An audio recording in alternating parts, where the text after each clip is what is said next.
Peggy 18.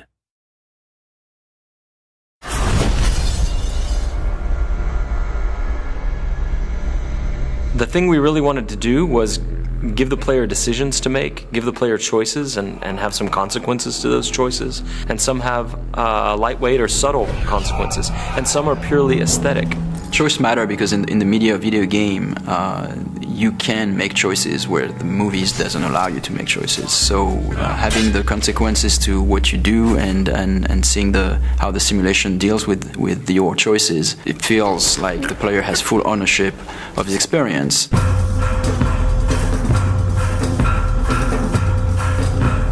My goal is that everything that the player wants to do, he should be able to do it.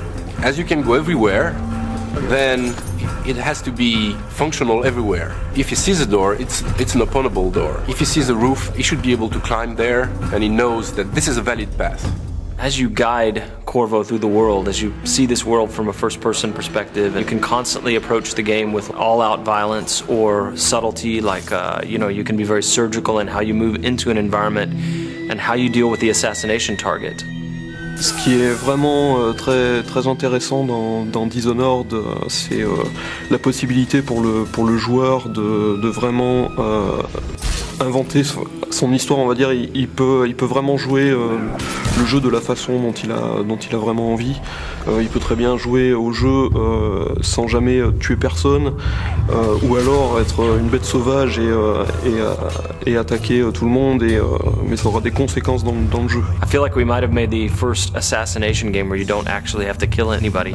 Donc l'IA dans Dishonored est assez particulière dans le sens où il faut qu'elle réagisse vraiment à tout ce que le joueur est capable de faire, que ce soit de par ses pouvoirs ou que ce soit que le joueur peut être assez furtif par rapport aux IA. Et dans Dishonored, le joueur a la possibilité donc de jouer de différentes façons, et s'il choisit la façon vraiment furtive, essayer de...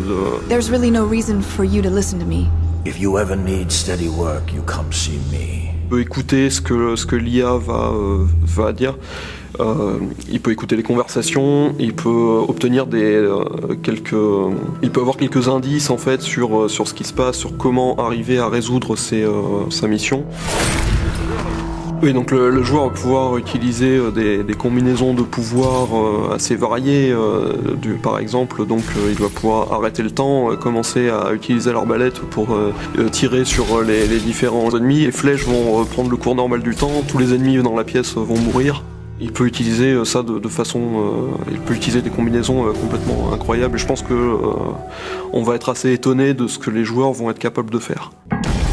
So when people play Dishonored, and once in a while they figure out something that just feels utterly creative to them and that they wouldn't have expected to be able to do in the game, that is a magic moment for us. That's what we live for.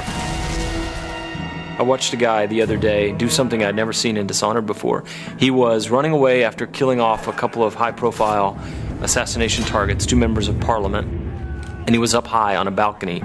And the jump would have killed him because it was maybe 4 stories up, but he had the possession power. And in our game, when you possess somebody, it's not like you leave your body behind and possess them with your mind. It's a corporeal thing, so you move physically into them, and then you pilot them around. And so he jumped off of this balcony 4 stories up and plummeted to the ground, and I thought he was going to die. He was on the pavement next to the river, but he was angling for this guard that was walking a patrol down there, and as he got close to the guard, he activated the possession power and moved into the guy, and it kills the inertia of the fall, and he lived and walked past the other guards who didn't know anything was wrong. And that is a moment you can't have in another game. What's happening? Once a programmer came back to us and he shot a little video of something that was really fun and wanted to show us. So what he did was that he summoned a set of rats, then he froze time, then he pulled out the spring razor, which is this kind of mine that you can stick to things. So he could actually froze the rat, stick the mine to the rat, then he possessed the rat, and then he moved the rat around and close to a guard and ejected as the mine exploded. I think what is special to Dishonored is that the moment-to-moment emotion is great. In a shooter, for example, you know that shooting at a guy will kill you, and you have to take cover and progress, and well. But in Dishonored, you can combine things in a way that even the result can be unpredictable. For us, the thing that is a thrill is whenever we are surprised by the game. We see that for the first time, like a character responding to something, all those powers will chain together, and still simulation works. For us, it's really mind-blowing. What I like to do when I'm playing games, to share experiences. Every player experience would be pretty different. I would love the player to feel that.